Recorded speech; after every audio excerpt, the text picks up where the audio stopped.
జగన్కున్న credit తమకు అవసరం లేదని, అభివృద్ధి సంక్షేమమే ధ్యేయంగా ముందుకు వెళుతున్నామని మంత్రి సవిత అన్నారు. శ్రీ సత్యసాయి జిల్లా పెనుకొండలో నూతన ఎన్జేపీసీ గురుకుల పాఠశాలను సవిత ప్రారంభించారు.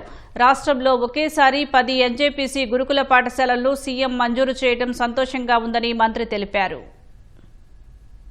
6 ఏళ్ల పిల్లల దగ్గర నుంచి 70 ఏళ్ల ముసలివారి వరకు అయినా జగన్మోహన్ రెడ్డి గారి క్రెడిట్ ఏంటో, వైసీపీ పార్టీ క్రెడిట్ ఏంటో మనందరికీ తెలుసు. రబరబా నరగడం ఆ క్రెడిట్ ఎవరైనా పొందుతారండి? అమరావతిని 3 ముక్కలు చేసిన క్రెడిట్ జగన్మోహన్ రెడ్డి పార్టీ కదా. పోలవరం ఆపేసిన క్రెడిట్ మాకు అవసరమా? మరి ఎక్కడ చూసినా సాగునీటి ప్రాజెక్టులు జరుగుతున్నాయి. మరి జగన్మోహన్ రెడ్డి గారి సాగునీటి ప్రాజెక్టులు ఏదైనా సంచుడు సిమెంట్ మూట వేశాడా? ఆయన క్రెడిట్ మాకు అవసరమా?